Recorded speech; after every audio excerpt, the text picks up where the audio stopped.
크리스찬의 쉿 콰이어트 타임.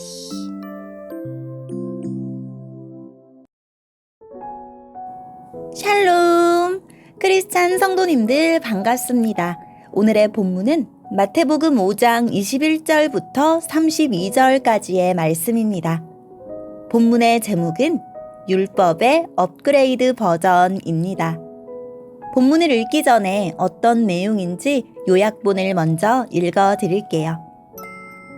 예수님은 10계명 중 살인하지 마라와 간음하지 마라를 예로 들어 율법의 세 기준을 알려주십니다. 우리는 형식만을 갖추는 것이 아니라 그 안에 담긴 내용과 의도까지 살펴야 합니다. 오늘의 본문 21절입니다. 예전에는 살인하지 마라. 누구든지 살인하는 사람은 재판을 받을 것이다 라는 계명을 받았다고 너희가 들었다. 그러나 나는 너희에게 말한다. 자기 형제에게 화를 내는 사람은 재판정에 설 것이며 자기 형제에게 나쁜 말을 하는 사람도 사내들인 법정에 설 것이다. 또한 자기 형제에게 바보라고 하는 사람은 지옥불에 던져질 것이다. 그러므로 네가 제단에서 예물을 드릴 때 네 형제가 너에게 나쁜 감정을 갖고 있는 것이 생각나거든 제단에 예물을 놓아두고 가서 먼저 네 형제와 화해하여라. 그 후에 다시 와서 예물을 바쳐라. 너를 고소하는 사람이 함께 길에 있을 때에 빨리 화해하여라. 그렇지 않으면 그가 너를 재판관에게 넘기고 재판관이 너를 간수에게 넘겨주어 감옥에 갇히게 될 것이다. 내가 진정으로 너희에게 말한다. 너희가 마지막 한 푼까지 다 갚기 전에는 그 감옥에서 나오지 못할 것이다. 간음하지 마라는 계명을 너희가 들었다. 그러나 나는 너희에게 말한다. 누구든지 음란한 생각으로 여자를 바라보는 사람은 이미 마음속으로 그 여인과 간음한 것이다. 만일 네 오른쪽 눈이 죄를 짓게 하거든 그 눈을 빼어 던져버려라. 네 몸 전체가 지옥에 던져지는 것보다 신체 중 하나를 잃는 것이 낫다. 만일 네 오른손이 죄를 짓게 하거든 그 손을 잘라내어 던져라. 네 몸 전체가 지옥에 던져지는 것보다 신체 중 하나를 잃는 것이 낫다. 누구든지 아내와 이혼하는 사람은 이혼 증서를 주어야 한다라는 계명을 너희가 들었다. 그러나 내가 너희에게 말한다. 음행한 경우 외에 자기 아내와 이혼하는 사람은 아내로 하여금 간음하게 하는 것이다. 이혼한 여자와 결혼하는 사람도 간음하는 것이다. 아멘. 오늘의 본문을 통해 이해할 수 있는 부분은 무엇일까요? 예수님은 마음속으로 이웃을 미워하고 나쁜 말로 모욕하는 것까지도 살인 행위로 여기셨습니다. 생명을 해치는 일도 살인이지만 사람의 마음과 영혼에 상처를 주는 일도 살인이기 때문입니다. 예수님은 사람을 살리러 오셨고 틀어진 관계를 회복하려고 오셨는데 사람을 죽이는 모든 행위와 단절된 관계를 방치하는 것은 예수님의 사역에 맞서는 일입니다. 그래서 예수님은 형제와 다툰 사람이 있다면 그 사람과 화해한 후에 예배를 드리라고 하십니다.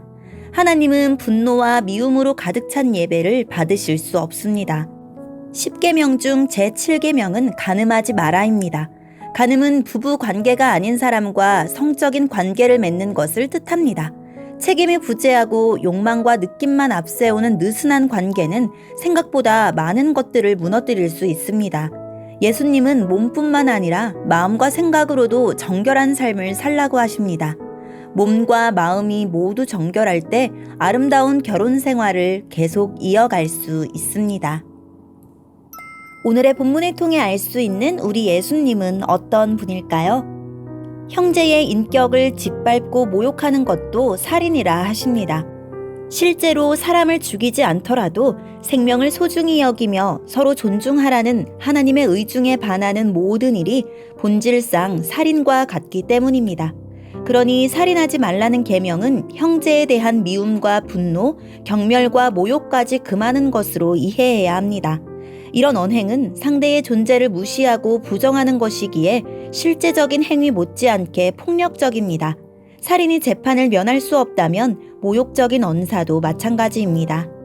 제단에서 예물을 드릴 때 욕을 듣고 모욕을 당한 그 사람이 생각났다면 예물을 두고 가서 먼저 화해하되 급히 화해하라 하십니다.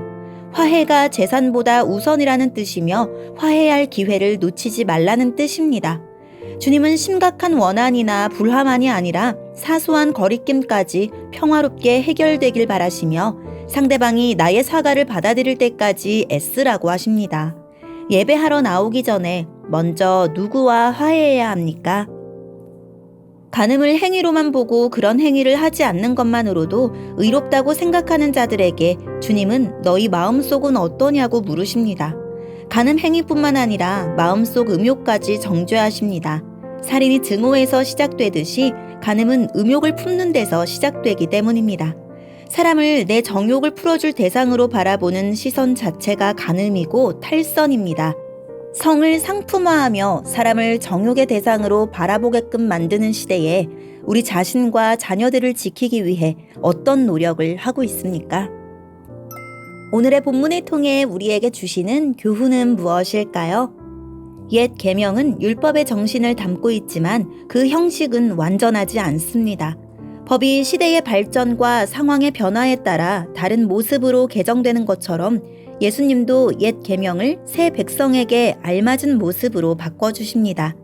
율법 조항에 매이지 말고 율법을 주신 주님의 본래 뜻이 무엇인지 살펴봅시다.